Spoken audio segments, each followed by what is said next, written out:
எனக்கு அளிக்கப்பட்டிருக்கக்கூடிய தலைப்பு ஓசோனுடைய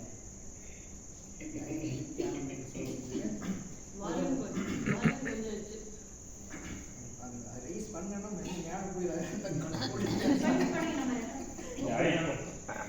ஞாபகம் சொல்றப்ப அதையும் அப்பா கேட்கணும். டைனமிக் என்று சொல்லக்கூடிய ஒரு தியானத்தை பற்றி ஒரு பட்டிமன்றமாக பேசுவதற்காக என்னை அழைத்தமைக்கு அனைவருக்கும் நெஞ்சார்ந்த இதயம் பிணைந்த வாழ்த்துக்களை தெரிவித்துக் கொள்கிறேன். அப்பா கைதட்டினீங்கன்னா 10 நிமிஷம் போயிருக்காங்க.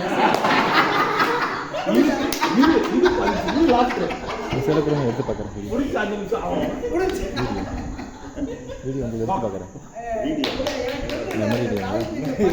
பேசணும் அப்படின்னு சொன்னோன்னே எனக்கு உள்ள வந்து பயங்கரமான சிரிப்பு தான் வந்துச்சு. கொல்லம்பற்றையில இதுக்கு என்னடா வேலை நிர்தோஷம் நீ வந்து டெக்கத்லாண்டு அண்ணன் தலைமையில் ஒரு மாரத்தான் ஆட சொல்லியிருந்தா ஒடியாது அதில் ஒரு விழிப்புணர்வு பேரணி நடத்துறதுன்னா நடத்திருக்காங்கடா டைனமிக்ல போய் என்னடா அது ஒரு ஆக்டிவான தியானம். ஓசோ அதை வடிவமைச்சு அதை முதல்ல 1969, 68, 66 காலகட்டங்கள்ல அதை வந்து நடைமுறைப்படுத்துறதுக்கு அவர் பட்ட சிரமங்களும் அவர் பட்ட இன்னல்களும் அவர் பட்ட அந்த எவ்வளவு ஒரு படிச்சாலும் நமக்கு டைனமிக் குதிக்கணும்னு தோணும். கேட்கணும் நமக்கு இவ்வளவு தூரம் கஷ்டப்பட்டிருக்கியாடா எங்களை குதிக்க வைக்கிறதுக்கு. கேம்ப் நடந்துட்டு இருக்கு, கல் எடுத்து வீசுவாங்க, அப்படியே நின்றுட்டு இருப்பாங்களா எல்லாருமே. கல் வந்து பயங்கரமா விழுகுமா, அந்த டிசபிள்ஸ் மேடம் அப்படியே கல் விழுகுமா. காலையில் 6 மணிக்கு ஓசோ ஸ்டாப் அப்படியே நில்லு அப்படின்னு எல்லாம் நிற்பாங்க. அப்புறம் அந்த கூட்டம் போயிடுவோம். இந்த மாதிரி தொடர்ந்து 3 நாளுமே கல் வீசுவாங்க. அந்த இடையூறுகளுக்கு மத்தியில் என்னன்னா இந்த டைனமிக் அப்படிங்கிற ஒரு அற்புதமான ஒரு மெடிடேஷனை மிஸ்டிக் கொஸ்டினே ஏன்னா பகலும் மிஸ்டிக்கிறோம்.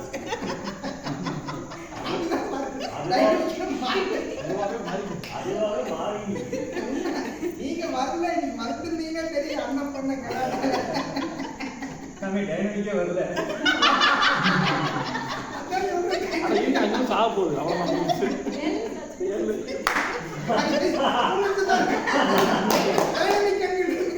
தியானம், அற்புதமான தியானம், ஆழ்ந்த தியானம். இது அப்புறம் இப்ப இல்லை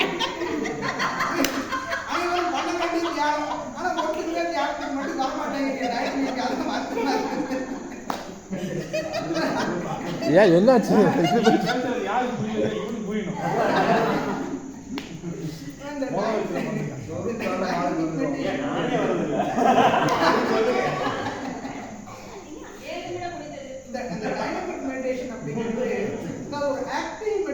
அதாவது நம்மளுடைய தியானத்திற்கு எல்லாம் நம்ம பண்ணக்கூடிய அனைத்து தியானத்திற்குமே கிட்டத்தட்ட பல நூற்றாண்டுகளாக, பல 1000 ஆண்டுகளாக, பல லட்சம் ஆண்டுகளாக தியானம் என்பது இருந்து கொண்டுதான் இருக்கின்றது, பண்ணிக்கொண்டுதான் இருக்கின்றார்கள். ஆனாலும் ஓஷோனுடைய புதுமை என்னவென்றால், அவர் கண்டுணர்ந்தது என்னவென்றால், நமக்குள்ள இருக்கக்கூடிய ஒரு எனர்ஜி, அவர் வைட்டல் எனர்ஜின்னு சொல்லக்கூடிய எனர்ஜி, அவர் குண்டலினின்னு சொல்லக்கூடிய ஒரு எனர்ஜி, ஏதோ ஒரு எனர்ஜி ஆக்டிவேட் பண்ணணும்.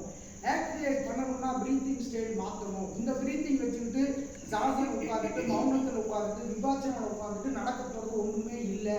ஏன்னா அதெல்லாம் காலம் கடந்தது, காலத்திற்கு அப்பாற்பட்டது. இன்றைய கலியுக மனிதனுக்கு, இன்றைய மனிதனுக்கு தேவையானது என்னன்னா பிரீத்திங்லேருந்து ஆரம்பிக்கிறோம் அப்படின்ட்டு. அந்த பிரீத்திங் வந்து ஒன்லி எக்ஸ்கேல் மட்டும்தான். இங்கேட பற்றி கவலைப்படாத, நீ எக்ஸ்கேல் பண்ணு. உன்னுடைய உயிர் மூச்சு, உயிர் நாடி, உன்னுடைய நரம்பு மண்டலங்கள் அனைத்தும் தெரித்து வெளியே வர்ற மாதிரி உன்னுடைய மூச்சு ஆழமா வெளியே வீசு. ஒவ்வொரு மூச்சுமே உன்னுடைய மையத்தை போய் தொடரணும். ஒவ்வொரு மூச்சுமே உன்னுடைய செக்ஸ் சென்டரை தொடரணும். ஒவ்வொரு மூச்சுமே உன்னுடைய ஹராசென்டரை தொட்டு வெளியே வரணும். அந்த அளவுக்கு நான் பிரீத் பண்ணு. நீ எப்படி வேணாலும் நீ பண்ணிக்கோ. ஆனால் fast fast fast fast fast பண்ணிக்கிட்டே இரு. நீ பிரீத்திங் 10 நிமிஷம் நிறுத்தவே வேண்டாம். பேட்டனை மாற்று, ஒரே பேட்டனுக்கு போகாத. இதெல்லாம் என்ன காரணத்துக்கு அப்படின்னு பார்க்கும்போது, நம்மளுக்குள்ள மூச்சு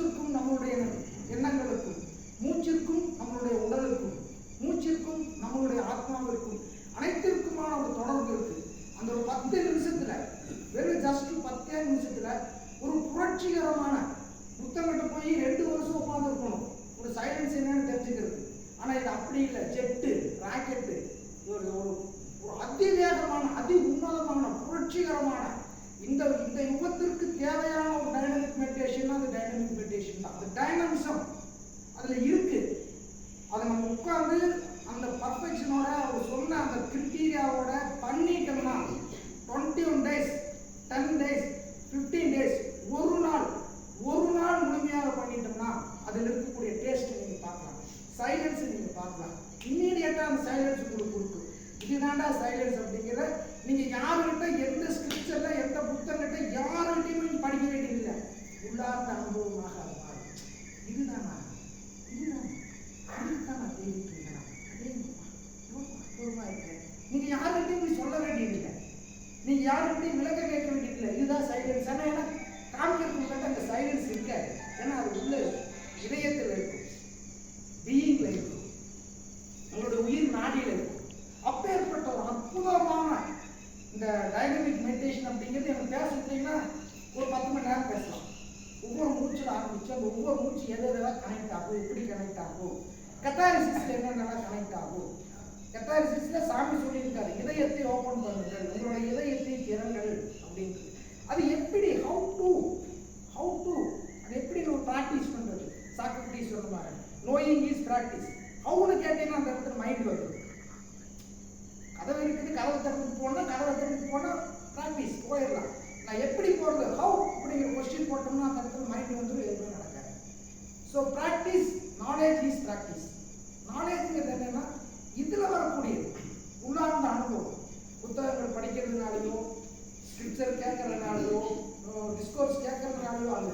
அந்த கேட்டனுடைய ஒட்டுமொத்த படங்களும் உள்ளார்ந்த அனுபவமாக மாறணும்னா அதை நம்ம அவர் சொன்னதெல்லாம் உண்மையான நம்ம பரிசோதிக்கணும்னா அதையெல்லாம் உண்மையான தங்கம் தானா, வைரம் தானா, வெள்ளி தானா அப்படிங்கிறத பரிசோதனை களமாக நம்ம மாறினா மட்டும்தான் நமக்குள்ள இருக்கக்கூடிய வைரத்தையும் விலைமதிப்பற்ற மாணிக்கத்தையும் விலைமதிப்பற்ற அனைத்திற்கும் மேலான ஒன்றை ஒரு டைனமிக் செய்யக்கூடிய ஒரு சன்னியாசியினால் பெற இயலும். யாருமே நீங்க சர்டிபிகேட் கேட்க வேண்டியது, உங்களுடைய அனுபவமாக மாறும். உங்களுக்கு அனைத்து தியானங்களுமே பை ப்ராடக்ட் ஆகும். அதனுடைய எக்ஸ்பென்ஷன் தான், அதனுடைய எக்ஸ்டென்ஷன் தான். பட் ஆனால் ஃபர்ஸ்ட் வந்து டைனமிக். ஏன் அப்படின்னா அதில் அவ்வளோ 10 நிமிஷம் தான். எதையுமே ஒரு எச்சு வைக்கிறேன். ஏன்னா போதும் நீ வந்து 1 மணி நேரம், 2 மணி நேரம், 3 மணி நேரம், 10 மணி நேரம், 20 மணி நேரம், நீங்க 8 மணி நேரம் உட்காந்து நீ சாதனை பண்ணினாலும் திபெத்தியனுடைய மோங்க உட்காந்து செவத்தை பார்த்து உட்காந்துட்டே இருக்காங்க. காலையில 4:30 மணிலிருந்து சாயந்தரம் 8 மணி வரைக்கும் உட்காந்துருக்காங்க. என்னத்தை கண்டாங்கன்னு ஓசோக்கு தெரியல. இது வேஸ்டா அப்படின்னு முடிவு பண்ணித்தான் 10 நிமிஷம் நீ பிரீத் பண்ணு, 10 நிமிஷம் கத்தாரிசிஸ் பண்ணு, 10 நிமிடங்கள் நீ ஹூ குதி அப்படிங்கிற அந்த ஹூல இருக்கக்கூடிய அந்த வைப்ரேஷன், டிசெண்டிங் எனர்ஜி, அசெண்டிங் எனர்ஜின்னு ஒரு சொல் பேசுறாரு. நீங்க 10 பேர் நம்ம செஞ்சிருந்தாங்க, நம்ம ஹால்ல நின்று அந்த பண்ணும் பொழுது அந்த டிசெண்டிங் எனர்ஜியினுடைய எல்லை கோடுகள் விரிவடையும்.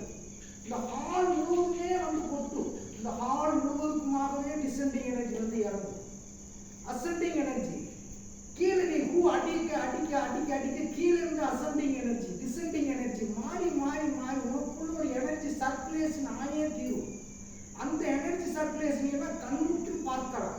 இந்த பூ குதிக்கும் பொழுது ஒரு ஆனந்தம் வருங்க.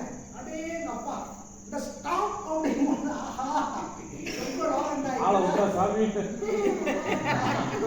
அப்படி நின்னவன வச்சுக்கிற, அப்படி நிற்கும். பிரீஸ் ஆகி எல்லாமே ஃப்ரீஸ் ஆகி அப்படியே ஒரு கன நேரம்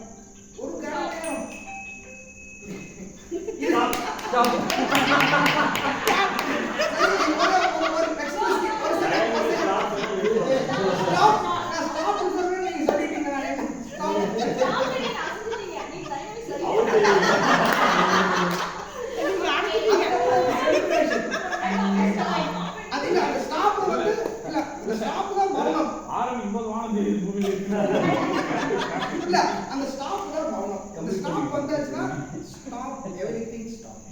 your inner, your outer, inner voice, your outer voice, இவருடைய எல்லாமே அந்த ஸ்டாப். ஸ்டாப்னா ஸ்டாப், அவ்வளவுதான். யுவர் எ டெத் அப்படியே ஸ்டாப். அப்படி நிற்கும் பொழுது அதனுடைய நிறைய உணர்ந்து அது சொல்லி நீங்க பேச வாய்ப்பளித்தது